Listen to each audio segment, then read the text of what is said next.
I request Amani గారు నేను చూస్తుంటే పొరుగింటి అదే వస్తుందన్నమాట బ్రెయిన్‌లో. ఆమని గారు. ఇక్కడ వచ్చిన ఆత్మీయులందరికీ, పెద్దవాళ్ళకి, చిన్నవాళ్ళకి అందరికీ అండ్ మీడియా ప్రెస్ వాళ్ళందరికీ నా ధన్యవాదాలు. ముఖ్యంగా విశ్వక్సేన గారికి నా ధన్యవాదాలు తెలుపుకుంటున్నాను. ఈ సినిమా గురించి చాలా చెప్పొచ్చు, కానీ చెప్పకూడదు. మీరు ఇంత సినిమా చూసి తెలుసుకోవాలి, ఎందుకంటే ఇది ఒక వండర్ఫుల్ కంటెంట్ ఉన్న సినిమా ఇది. ఈ సినిమాలో కథనే హీరో, ఇది ఎవరు కాదు. సో మెయిన్ స్టోరీ ఇందులో అంత ఒక స్ట్రాంగ్ స్టోరీ ఇది. సో అందుకని మేమందరూ చాలా ఇన్వాల్వ్ అయ్యాం. బ్రహ్మాజీ గారు చాలా ఇంట్రెస్టెడ్గా ఈ సినిమా చాలా ఇన్వాల్వ్ అయ్యి చేశారనమాట. తర్వాత నేను ఆయన పక్కన భార్యగా చేశాను. సుధాకర్ గారు, మళ్ళీ మణి, ధన్యా బాలన్, అమ్మాయి పేరు నాకు తెలియదు, అబిత.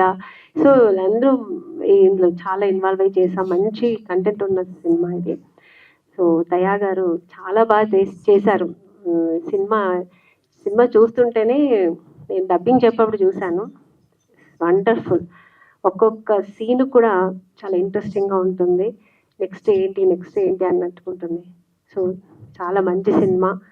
ఇది పెద్ద హిట్ అవుతుందని ఒక నమ్మకం ఉంది. అలాగే దేవుడి దగ్గర కూడా కోరుకుంటాను. అలాగే ఇందులో డిఓపి గారు, తర్వాత మ్యూజిక్ అన్నీ కలిసి వచ్చింది ఇందులో. సో ఎంటైర్ సినిమా చాలా బాగుంటుంది. ఇందులో టీం వర్క్ ఎక్కువ. తర్వాత ప్రొడ్యూసర్ రాజరెడ్డి గారు మెయిన్ పిల్లర్ ఈ సినిమాకు. ఈ సినిమాని అంటే ఇంత మంచి సినిమా తీయాలంటే ఇలాంటి సినిమాలు చేయడానికి ధైర్యం కూడా కావాలి. సో ప్రొడ్యూసర్ గారు చాలా ధైర్యం చేసి సినిమా తీశారు. అలాగే ఈ సినిమా చేసేటప్పుడు మా అందరికీ చాలా బాగా, మా ఆర్టిస్టులకి చాలా కోఆపరేట్ చేసి ఆయన మా అందరికీ చాలా ప్రొడక్షన్ హౌస్ ఏ కొరత లేకుండా చూసుకుని ఈ సినిమా చాలా హ్యాపీగా జరిగింది, షూటింగ్స్ అన్నీ. సో అందరికీ ఒక మంచి సినిమా అవుతుంది, పెద్ద హిట్ అవుతుంది కోరుకుంటున్నాను.